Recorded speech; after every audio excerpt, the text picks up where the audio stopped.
à quoi? On va par là avec un peu de rythme, du swing. Allez, allez. C'est bon, ça.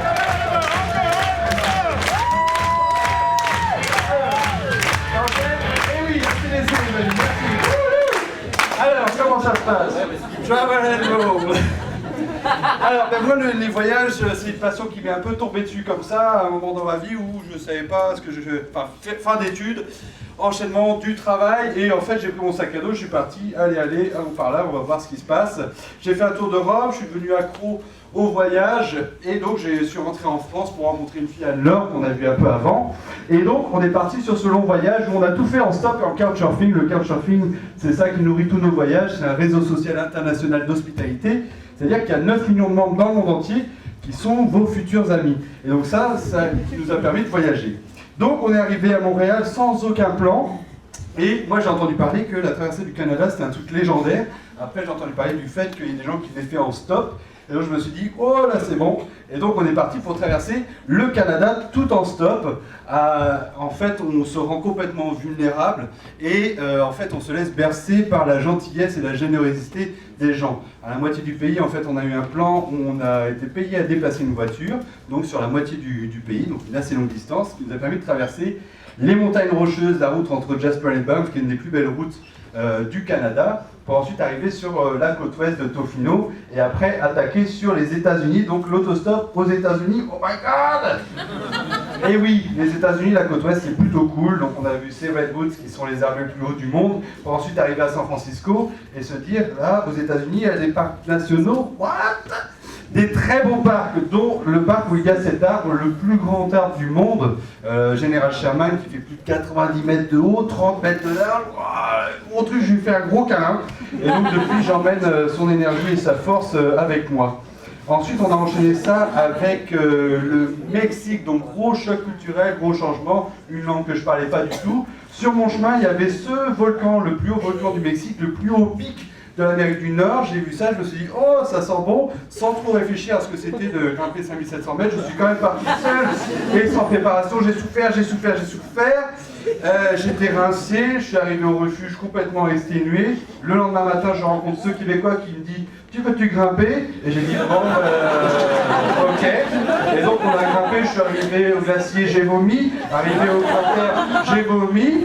J'ai vu ce monstre hostile. Ah, ça faisait peur, il n'y avait pas de vie. Ah, mais énorme expérience, la descente très compliquée, l'arrivée, cette connexion avec ce gars, très très fort. Pour ensuite enchaîner sur un lieu plus cool, fort en émotion, petit village paradisiaque, Sayulita. Donc où c'était la vie, le surf, la jungle, hippie et compagnie, pour avoir vraiment une sorte de rituel, de coucher de soleil tous les soirs, donc une vie très zen, très reposée, où on allait tous les soirs dire merci, au revoir au soleil, merci la vie, etc. Pour ensuite enchaîner vers l'Amérique centrale, où là en fait on a eu un gros souci, on a fait naufrage. Donc ça nous a complètement plombé le moral, très très dur, ça nous a aussi complètement planté le budget, donc on est rentré en France, et à partir de là, toujours autant la passion et le désir de voyager, parce que moi je peux pas m'en lasser, et donc de ce retour de voyage, pas mal de leçons et d'observations, parce qu'on a beaucoup de temps libre pour penser à soi. Donc dans un premier lieu, l'aspect rapport à l'homme. En fait, on vit dans des sociétés où on nous fait croire que tous les étrangers c'est mauvais, on a peur de l'autre, et bien c'est faux. Il y a du bon partout, il y a des gens bien partout, ça c'est une évidence. Et après, c'est un aspect aussi se rendre compte de notre place sur Terre, ce rapport à la nature, le fait qu'on fait partie d'un équilibre. Et en fait, on n'est plus sur cette Terre pour observer, faire partie de l'équilibre. Et je me perds, tiens. Un aspect de dématérialisation, apprendre à être plus dans l'être et moins dans l'avoir. Quand on voyage en sac à dos, on n'a qu'un petit sac avec rien du tout. Et donc, ça c'est les petites choupettes du Mexique. On va apprendre à collectionner des mémoires. L'aspect développement de soi, donc là c'est plus l'aspect développer son instinct quand on est seul en voyage. On va apprendre à faire confiance aux autres, on va développer aussi sa confiance en soi et on va avoir une vision très extérieure. Et moi on positive Toujours, toujours, toujours. Donc du positivisme.